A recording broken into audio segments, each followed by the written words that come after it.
Asante sana. Karibu tena mchungaji, asante. Na inaitwa Biblia Waziwazi. Biblia Waziwazi, mama taifa hapa nikiwa na mchungaji Boniface Makanga. Asante sana, na hatutaki kupoteza muda. Tugonge ndipo turudi katika topic ambayo tulikuwa tumeanza kuhusiana na vita, na mchungaji akatupatia mfano wa Yakobo. Tukafanya vita vya kwanza na vya pili. So vita vya pili unapata kwamba sacrifice. Hii ni ile hali ambapo unajinyima kile ambacho uko nacho kwa kusudi ya kile ambacho unataka. Na hapa kuna mambo mawili, kuna transaction hivi. Kuna vile ambavyo unatumia your physical assets or what you have physically to attract a spiritual virtue that you cannot see. Sasa ona hapa. Kuna huyu jamaa wa kwanza anaitwa Jacob. Jacob anapatia Esau supu ya ndengu. Supu ya ndengu. Alafu Esau supu ya ndengu inaonekana, si ndio? Lakini Esau anampa nini? Esau anampa birthright yake. Yaani alitoa kile ambacho alikuwa nacho peke yake. Lakini yeye baadaye alipokea kile ambacho hakuwa. Alipokea firstborn. Kumbuka kuna mwanamke mmoja kwa Biblia ambaye Elia alimpata akiwa anakota kuni mbili. Huyu mwanamke alisema kwamba niko tu na unga kidogo na niko na mafuta kidogo. Na huyu mwanamke Biblia inasema kwamba akamwambia nitengenezee mimi mkate kwanza. Alipotoa kwanza, Biblia inasema kwamba yeye hakukosa. Alikuwa na chakula kingi, wakakula na watoto wakabaki. Na kuna story nyingine ya mwanamke mmoja ambaye pia alikuwa hana mtoto. Elisha alikuwa kila akipita akaenda kuhubiri anapitia hapo. Akipita anapitia hapo. Sasa siku moja huyu mwanamke Elisha akauliza mfanyikazi wake Gehazi, huyu mwanamke anataka Mungu amfanyie nini? Gehazi akasema nimechunguza huyu mwanamke hana mtoto. Ndio. Na akamwambia mwakani wakati kama huu. Kumbuka alikuwa ametengeneza something physical. But it attracted spiritual blessing. Inamaanisha nini? Hizi ni zile vita ambavyo kama mwana Mungu ambaye umeokoka, unaamua kuingia into kingdom service. Unafanya vitu, unasaidia watu vitu. Kama kuna ile kipindi, ile program mama taifa anakuangalia inaitwa Meet to You Ministry. Unatembelea wazee, unatembea wajane, unatembelea mayatima. Hata sisi tuko na mayatima ambao tunaangalia. Unapata kwamba when you are doing such kind of things, inaonekana kama unafanya kitu cha physical katika ulimwengu wa kawaida. But inside you are fighting the battle of firstborn. You are fighting the battle of firstborn because only a firstborn takes care of the rest. So if you are only interested in receiving, you are not giving out. You are not sacrificing that which you treasure most. Kuna watu nguo zingine nyumbani kwao leo hii akipeana hiyo nguo itakuwa ya mtu ya kwenda ya Sunday best. Ni kweli. Lakini wanatumia wanaweka kama tasa kupanguza nyumba. It's because they don't understand the battle of the firstborn. Battle of the firstborn is giving what you have to receive what you don't have. Amen. Battle number 3, the battle of blessing from the Father. Blessing from the Father. Baraka za wazazi. And we talked about this last time. Ebu angalia chapter 27 of the same book. Genesis chapter 27 verse 19. Verse 19. Naam. Mwanzo 27:19 inasema ya kwamba Yakobo akamwambia babaye, mimi ni Esau mzaliwa wako wa kwanza, nimefanya kama ulivyoniambia, ondoka tafadhali ukae kitako, ule mawindo yangu ili roho yako inibariki. Sasa kuna watu ambao wanapigana vita vingi hapa mijini wakitafuta kazi na vibarua na makampuni. Lakini kumbe kinachowapiga ni vita vyao na baba, hawajasettle na wazazi. Vita vya wazazi leo hii na natamani ya kwamba vile tutaweza kuongea ili watu waweze kuelewa. Kuna watu hapa Nairobi wanakula vyakula machips na sausage zikibaki wakitupa kumwaga. Na kuitana coffees na lunch dates zote. Lakini ukienda nyumbani, mama nyumba ni kama imeinama na mguu mmoja, imesimama na mguu mmoja, inataka kumwangukia. Inanyesha, inavuja. Sasa sikia nikwambie, mzazi huwa hatamki baraka kama tumbo iko tupu. Deep. Lazima tumbo ishibe ndiposa itamke kitu. Unaona Abraham alipotoa chakula, Biblia inasema kwamba Mungu, malaika wakaongea kuhusu nini? Maana kwa hao malaika watatu mmoja alikuwa nani? Yesu Kristo. Naye akafanya nini? Akampatia chakula na akawaosha miguu. Akamwambia mwaka ujao wakati kama huu utakuwa na mtoto. Kuna mtu kwa jina Zakaria. Zakaria alikuwa kwa nyumba ya baba akifanya kazi wapi? Kwa madhabahu.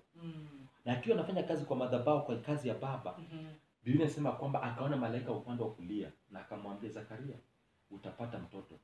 Zakaria hakuamini, maana alikuwa mzee, mpaka akafanywa kuwa bubu. Yeah. Kwa hivyo inamaanisha nini? Inamaanisha kwamba the battle of the firstborn, angalia Solomon alisacrifice baba Mungu.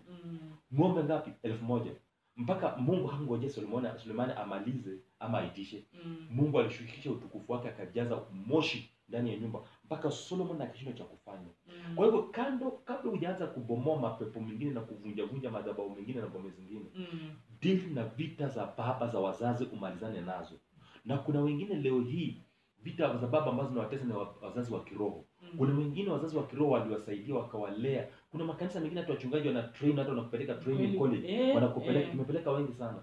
Lakini baada ya kumaliza tu hivi unamea pembe, unatoroka unaenda. Wengine wanatoroka mpaka na nini wa kanisa. Wanatoroka na vitu vya kanisa na hata vitu za kanisa wengine. Vitu kama hizo. Kijana mwingine pale kanisa labda alikuwa hata hakuna kitu alikuwa anajua, amekuja kanisani amejifunza. Mwingine ameanza kuimba kidogo. Sasa because amejua kuimba, anaweza akaalikwa na nyimbo yake inacheza kwa redio. Amesahau baba. Ametoroka ameenda. Kesho amejiita nabii tayari. Amekuwa na apostle prophet. The war of your parents. Wazazi si lazima waongee, wanaweza nyamaza. Lakini the heart, remember kile tuliongea hapa, sauti ya moyo husikika wapi? Katika ufalme wa umilele. Unaona? Kwa hivyo sasa inabidi uangalie vita za wazazi. Vita za 4. Vita za kazi, the battle of labor. Hebu mstari wa sura 29, tusomee mstari wa 18 inasema namna gani? Sura ya 29. 29 na. Mstari wa ngapi? Wa 18. 18 inasema hivi ya kwamba Yakobo akampenda Raheli, akasema nitakutumikia miaka 7 na kumpata Raheli binti yako mdogo. Sasa hapa inaongea kuhusu kazi. Kando na kuwa umeokoka, kando na kuwa umeomba, umeenda kanisani, God does not bless idle people or idle mind. Mungu anakubariki, anabariki, inasema kwamba anabariki kazi ya mikono yako. God want to see you doing something so that he can bless you out of that. Ndio tunajua umesomea kuwa wakili, lakini kazi ya wakili haijapatikana. Na kuna kazi nyingine ndogo ambayo imepatikana ambayo inaweza kukupush. Acha kukaa kuonekana bega because unangojea ile yako ambayo umesomea itokezee. Do something else ambapo itafanya nini? Itakubariki. Kuna battle ya watu kufanya kazi. Tunaishi kizazi cha watu wavivu sana. We have so many people lazy. Kwanza kizazi hiki vijana hawataki kazi. Hawataki kuchoka. Hawataki kuchoka. Wanataka apate mama ambaye ana pesa kidogo amweke, amnunulie kaharia. People are not working. This is a battle you will fight forever. You must fight and you must win. Number 5. The battle of cultural and ancestral programming. Yani zile hizo labda mtu atajisomea kivyake, Genesis 29 verse 26. Yani vita za kutoka vile mpangilio wa labda ukabila lenu ama hali yenu vile ilivyo. Kwa mfano Biblia inasema kwamba Biblia inasema kwamba Jacob akapenda nani? Raheli. Lakini kulingana na culture ni mkubwa anatakana aoleo, ndio mdogo afuate. Sasa huyu jamaa ilibidi apigane na hizo vita. Kwa hivyo kuna hali ambayo inasema kwamba ili upate kitu fulani lazima ukuwe umesoma kitu. Yani it's like a tradition. Breaking that system. Kuna system ambayo inasema kwamba mama taifa ili ununue gari lazima ukuwe umeiba, lazima ufanye ufisadi. Lazima ili kabla upate kazi nzuri lazima ufanye hivi, utumie ujanja, utumie slandering wengine, utumie uchochezi. Sasa lazima uvunje hizo vitu. Lazima upite hiyo mtihani ya programming ya kufanya vitu vile ambavyo ulipata wengine wakifanya. Lazima uache hizo. Na unapata ile ya labor ile namba 4 ni kwa sababu Jacob hatuleba kupata yule. Sio kitu ambacho unapatiwa. Unaona? Sasa vita vya 6 ni vita vya kubadilishiwa. Inaitwa kwamba the battle of substitute. Whereby wewe ndio ulikuwa unatakana lakini aliyepata ni mwingine. Na hii inafanyika sana hata kwa maofisi. Ulipeleka CV yako kwa kampuni fulani lakini unapata huitwi. Na kuna mtu ambaye anaonekana kama alikuwa haja qualify lakini ameandikwa kwa hiyo kazi.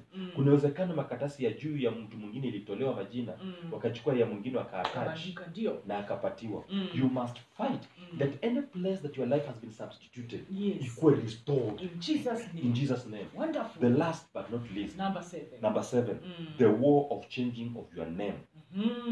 Biblia inasema kwamba Mungu akaambia Yakobo kwamba sasa because umepigana na malaika kuanzia leo jina lako litakuwa linaitwa nani? Israel. Kwa hivyo kuna majina ambayo mengine umepewa ambayo inaashiria what you are going through in life. Sasa uweze badilisha because iko kwa documentation zako. This is the highest time today that you need to deal with all the power and the forces behind the names you have. Not only the names you have, there are two names you need to deal with. Number one, the name of where you are living. Number two, the name, your name. Because penye unaishi, hilo jina linamaanisha kitu.